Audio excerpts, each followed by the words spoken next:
اور اب سے نماز نہیں چھوڑنا، وضو کرے، غسل کرے، وضو کرے اور نماز پڑھتی رہے۔ اور یہ سب جو بھی بلیڈنگ ہو رہا ہے وہ استحاضہ کے کہلائیں گے۔ چوتھے دن سے جو بھی بلیڈنگ ہوئی ہے وہ استحاضہ کے رہیں گے۔ مسئلہ نمبر 12،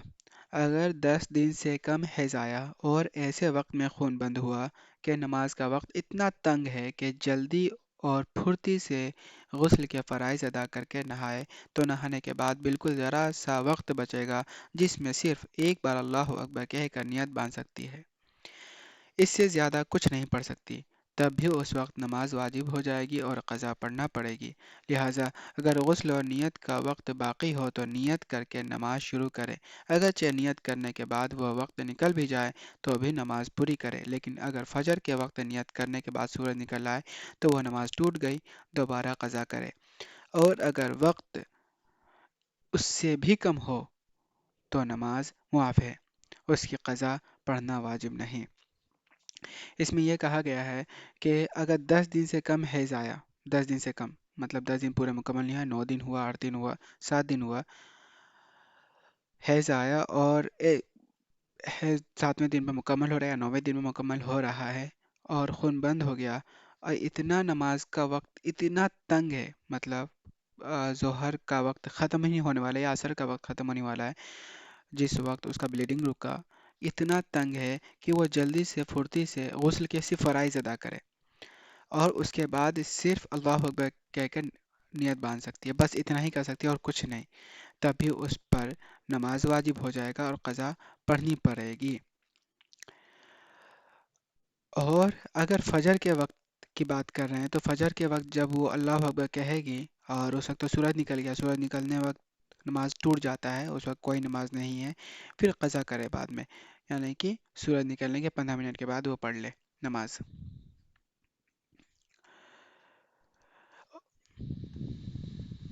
اور اگر وقت اس سے بھی کم ہو، یعنی کہ غسل نہیں کر سکتی وہ، اتنا نہیں ہے وقت کہ غسل بھی نہیں کر سکتی وہ، تو نماز اس وقت معاف ہے۔ اگر پورے 10 دن رات حیض آیا اور ایسے وقت خون بند ہوا کہ صرف اتنا وقت ہے کہ ایک دفعہ اللہ اکبر کہہ سکتی ہے، اس سے زیادہ کچھ نہیں کہہ سکتی اور نہانے کی بھی گنجائش نہیں، تو بھی نماز واجب ہو جاتی ہے۔ اوپر جو مسئلہ گیا ہے وہ 10 دن سے پہلے پہلے کا ہے، اور یہاں پر اب جو مسئلہ ہے وہ پورے 10 دن کا ہے۔ جب پورے 10 دن کا حیض آیا تب اس کیس میں بس اتنا سا اگر وقت ہے کہ صرف ایک دفعہ اللہ اکبر کہہ لے، یہاں پر غسل کا قید نہیں لگایا گیا، اس سے پہلے والے مسئلے میں غسل کا قید لگایا گیا تھا کہ اتنا وقت ہے۔ اس سے پہلے والے کیس میں کیا مسئلے میں کیا تھا کہ اتنا وقت ہے کہ غسل کے صرف فرائض ادا کر سکے اور ایک بار اللہ اکبر کہہ کے نیت باندھ سکے، بس اتنا اتنا تھا۔ تب اس کیس میں نماز واجب ہو رہا تھا، اس کی قضا لازم ہو رہی تھی۔ لیکن جب 10 دن پورے ہو گئے تو اس میں اب غسل کا قید نہیں ہے، بس جیسے ہی حیض 10ویں دن ختم ہوا، پورے 10 دن 10 رات پورا کر لیا، حیض ختم ہو گیا، خون آنا بند ہو گیا، اور صرف اتنا وقت ہے کہ صرف ایک دفعہ اللہ اکبر کہہ سکتی ہے اور کچھ نہیں کہہ سکتی، نہانے کی بھی گنجائش نہیں ہے، یعنی کہ صرف 1 سیکنڈ باقی ہے، صرف 1 سیکنڈ سمجھیں آپ، تو اس وقت قضا پڑھنا لازم ہو جائے گا۔ مسئلہ نمبر 14، اگر رمضان شریف میں دن کو پاک ہوئی تو اب پاک ہونے کے بعد کھانا پینا درست نہیں، شام تک روزہ داروں کی طرح رہنا واجب ہے، لیکن اس دن کا روزہ نہیں ہوگا بلکہ اس کی بھی قضا رکھنا پڑے گی۔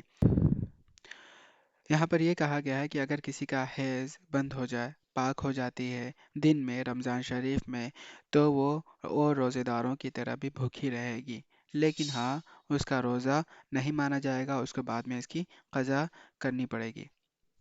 مسئلہ نمبر 15، اگر پورے 10 دن حیض آنے کے بعد ایسے وقت میں پاک ہوئی کہ ذرا سی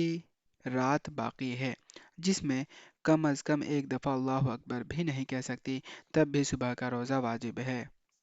اور 10 دن سے کم حیض آنے کی صورت میں اگر اتنی رات ہے کہ پھرتی سے غسل کے فرائض پورے کر سکتی ہے لیکن غسل کے بعد ایک دفعہ بھی اللہ اکبر نہیں کہہ سکتی، تو بھی صبح کا روزہ واجب ہے۔ اگر اتنی رات باقی تھی لیکن غسل نہیں کیا تو روزہ نہ توڑے بلکہ روزے کی نیت کر لے اور صبح نہا لے اور اگر اس سے بھی کم رات ہو یعنی غسل بھی نہ کر سکے تو صبح کا روزہ جائز نہیں،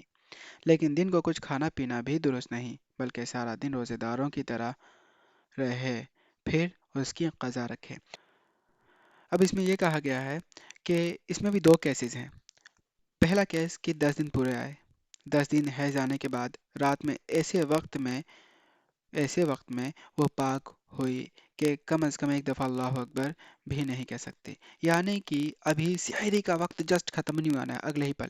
ختم ہی ہونے والا ہے کہ وہ پاک ہو گئی۔ اس صورت میں بھی اس پر روزہ رکھنا واجب ہے، روزہ رکھنا پڑے گا اس کو، صبح کا روزہ رکھے۔ اور اگر 10 دن سے کم حیض آنے کی صورت میں، مطلب 10 دن سے کم آیا، 9 آیا، 8 آیا، 7 آیا، اگر 10 دن سے کم حیض آتا ہے اور اس وقت اتنا وقت بچا ہوا ہے رات میں کہ وہ غسل کر سکتے ہیں، غسل کے فرائض ادا کر سکتی ہے، اتنا وقت ہے، چاہے وہ غسل کرے یا نہ کرے، لیکن اگر اتنا وقت ہے کہ غسل کے فرائض اگر وہ پھرتی سے ادا کر سکتی ہے تو اس پر روزہ رکھنا لازم ہے۔ اگر اتنا وقت نہیں ہے تو اس کو روزہ نہیں رکھنا، لیکن وہ کھائے گی پیے گی بھی نہیں، بعد میں اس کو قضا رکھنا پڑے گا۔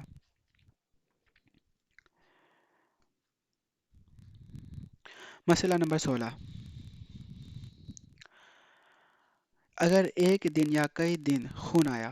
پھر 15 دن سے کم پاک رہی تو اس کا کوئی اعتبار نہیں، بلکہ یہ سمجھا جائے گا کہ گویا اول سے آخر تک برابر خون جاری رہا، لہٰذا جتنے دن حیض آنے کی عادت ہو اتنے دن حیض کے ہیں، باقی سب استحاضہ ہے۔ اس کی مثال یہ ہے کہ کسی کو ہر مہینے کی پہلی، دوسری، تیسری تاریخ کو حیض آنے کا معمول ہے، پھر کسی مہینے میں پہلی تاریخ کو خون آ گیا، پھر 14 دن پاک رہی، پھر ایک دن خون آیا تو یہ سمجھا جائے گا کہ گویا 16 دن برابر خون آتا رہا۔ ان میں سے پہلے 3 دن حیض کے ہیں اور باقی 13 دن استحاضہ کے ہیں۔ اگر چوتھی، پانچویں، چھٹی تاریخ کو حیض کی عادت تھی تو یہی تاریخیں حیض کی ہیں اور پہلے 3 دن اور بعد کے 10 دن استحاضہ کے ہیں۔ اس مسئلے میں یہ کہا گیا ہے کہ اگر مان لیا کسی کو حیض کی جو عادت ہے وہ ہے پہلی، دوسری، تیسری تاریخ کو حیض آتی ہے، اب کبھی اس کو حیض آئے مطلب بلیڈنگ آئے، 1 2 دن بلیڈنگ آیا، پھر اس کے بعد بلیڈنگ رک گیا، یا 3 دن بلیڈنگ آیا پھر بلیڈنگ رک گیا، جتنے دن بلیڈنگ آیا پھر بلیڈنگ رک گیا، لیکن بلیڈنگ جو رکا یعنی کہ جو پاکی کے ایام تھے وہ 15 دن مکمل نہیں ہو پایا، مان لیا 11 دن مکمل ہوا، 13 دن، 14 دن مکمل ہوا، لیکن 15 دن مکمل نہیں ہوا کہ بلیڈنگ پھر شروع ہو گئی۔ مان لیا 15 دن بلیڈنگ شروع ہوا، پہلے دن آیا، پھر دوسرے دن سے بلیڈنگ نہیں ہو رہی، پھر 15 دن بلیڈنگ شروع ہو گیا، یعنی کہ پہلے دن خون آیا، پھر 14 دن پاکی کے تھے، پھر 15 دن خون آ گیا، تو اس سے یہی سمجھا جائے گا کہ 1 تاریخ سے لے کر 16ویں تاریخ تک، کیونکہ پہلی تاریخ کو بلیڈنگ آیا تھا، 2 تاریخ سے لے کر 15 تاریخ تک بلیڈنگ نہیں ہوئی، 14 دن نہیں ہوئی، 16ویں تاریخ کو بلیڈنگ آ گئی، تو 1 تاریخ سے لے کر 16 تاریخ تک اس کو مکمل بلیڈنگ آتا رہا، یہ سمجھا جائے گا۔ اور عادت کے مطابق دیکھا جائے گا کہ پچھلے مہینے کتنے دنوں کا تھا، یعنی کہ 3 دنوں کا تھا، جو جیسا کہ میں نے کہا 1 2 3 تاریخ کو اس کی بلیڈنگ آتی ہے، تو 1 2 3 تاریخ کی بلیڈنگ اس کی سمجھی جائے گی حیض کی، اور 4 تاریخ سے جو بھی بلیڈنگ آیا ہے وہ استحاضہ میں شمار ہوگا، اور ساری نمازیں اس کو 4 تاریخ سے پڑھنی پڑیں گی، اگر جو چھوٹی ہو اس کی مطلب قضا لازم ہے، قضا کرنی پڑے گی، اور اگر کسی کی عادت تھی چوتھی، پانچویں، چھٹی تاریخ کو حیض آنے کی، تو اس کیس میں کیا سمجھا جائے گا، پہلی، دوسری، تیسری میں جو بھی بلیڈنگ ہوا اس کو استحاضہ سمجھا جائے گا، اور چوتھی، پانچویں، چھٹی کو یہ حیض کا خون سمجھا جائے گا، اور 7ویں تاریخ سے لے کر جو بھی بلیڈنگ ہوا ہے وہ استحاضہ میں شمار ہوگا۔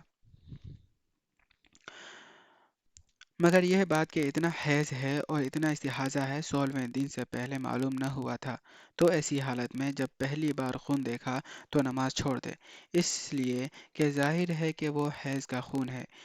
پھر جب ایک دن کے بعد بند ہوا تو یہ احتمال ہے کہ استحاضہ کا خون تھا، اور یہ احتمال بھی ہے کہ حیض ہو،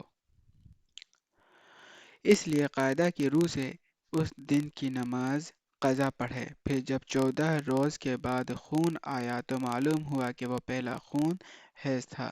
اس لیے اس وقت تک کی نمازیں نہیں ہوئیں، جن میں سے 3 دن کی معاف ہو گئیں اور 3 دن سے زائد کی قضا کرے۔ پھر دیکھنا چاہیے کہ ان 3 دن کے بعد اس نے غسل کیا تھا یا نہیں۔ اگر غسل کر کے نماز پڑھی تھی تب تو ان 13 دنوں کی نمازیں سب درست ہو گئیں، اور اگر غسل نہیں کیا تھا تو باقی 13 دنوں کی نمازیں قضا پڑھے، اور اب جو خون آ رہا ہے اس میں نماز نہ چھوڑے، غسل کر کے نماز پڑھے، اور اب وہ مستحاضہ شمار ہوگی۔ اگر اس کی کوئی عادت نہ ہو بلکہ پہلی بار خون آیا ہو تو پہلے 10 دن حیض کے ہیں اور باقی 6 دن استحاضہ ہے۔ تو ناظرین، آج کے لیے اتنا ہی۔ اگر ہمارے اس سیشن سے کوئی بھی دقت ہو، کوئی بھی سوال ہو تو آپ کمنٹ میں پوچھ سکتے ہیں۔ اللہ تعالیٰ سے دعا ہے کہ اللہ تعالیٰ ہم سب کو راہ حق پر چلنے اور اس پر استقامت کی توفیق عطا فرمائے۔ ملتے ہیں اگلے سیشن میں ناظرین۔ السلام علیکم ورحمۃ اللہ، وآخر دعوانا ان الحمد للہ رب العالمین۔